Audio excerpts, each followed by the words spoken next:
starting off this week, we have some news for Elden Ring fans, with From Software dropping some absolute bombshell news about Elden Ring Nightreign.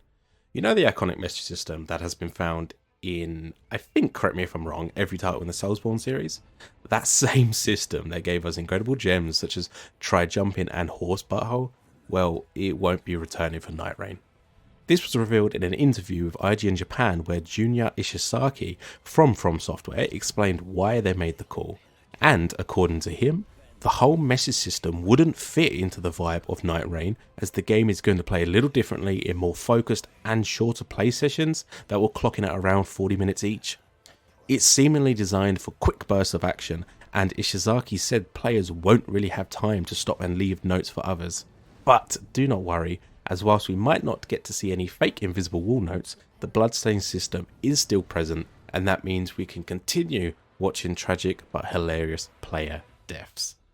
Now, let's talk about Nvidia's new 50 series graphics cards that have recently been revealed, and I imagine a lot of you have probably already heard the news and seen these everywhere.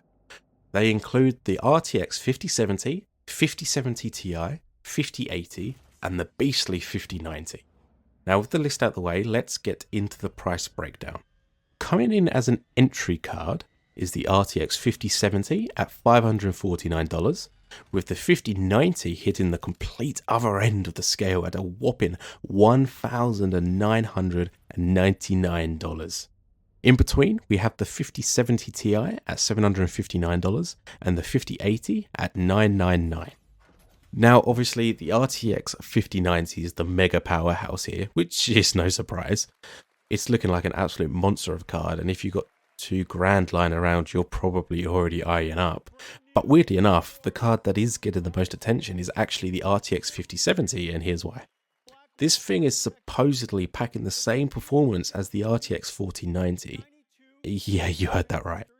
You may remember the 4090 originally released at $1,499, and now Nvidia is basically saying, hey, here's that same level of performance, but for $549.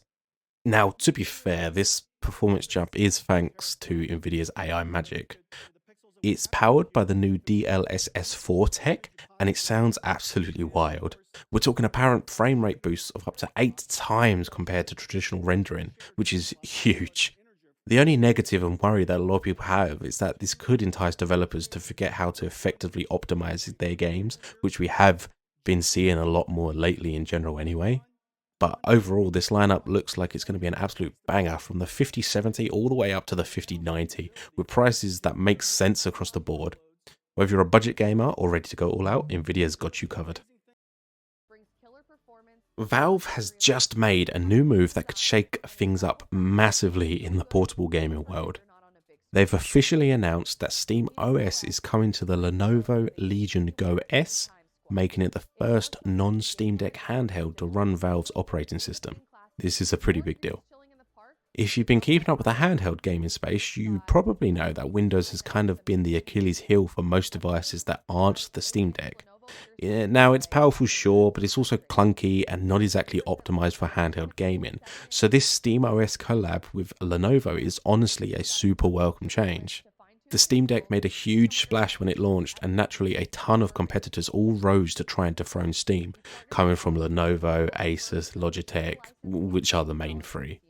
Instead of trying to keep everything exclusive, Valve is out here playing nice and teaming up with these companies to simply provide a better gaming experience for us. With SteamOS, the Legion Go S can run everything the deck can, offering access to the full Steam library without the usual Windows headaches. Plus, it offers the same ability to switch to a desktop mode to install extra launchers like Epic, Ubisoft, Origin, other mods, or just browse the web in general.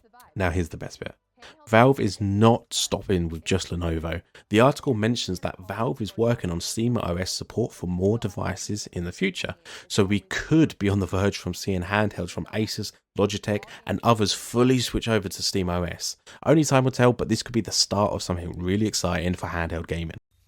Now, for the final news piece we've got today, it is kind of some unfortunate news. Remember Transformers Reactivate, the super flashy CGI trailer that dropped at the 2022 Game Awards that actually looked pretty damn good? Well, is officially been cancelled after years of development. This news came straight from Splash Damage over on X, who confirmed that Reactivate is no longer happening and their company will also be downsizing.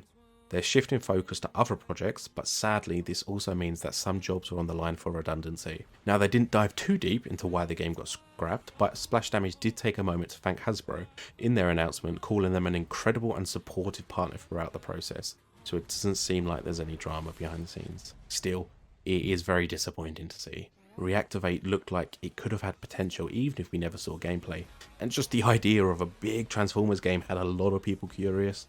But honestly, the biggest concern here is the potential layoffs. We're only just stepping into 2025 and the industry is already facing job cuts, something that has been quite prevalent recently. Fingers crossed that anybody affected can find stability after this.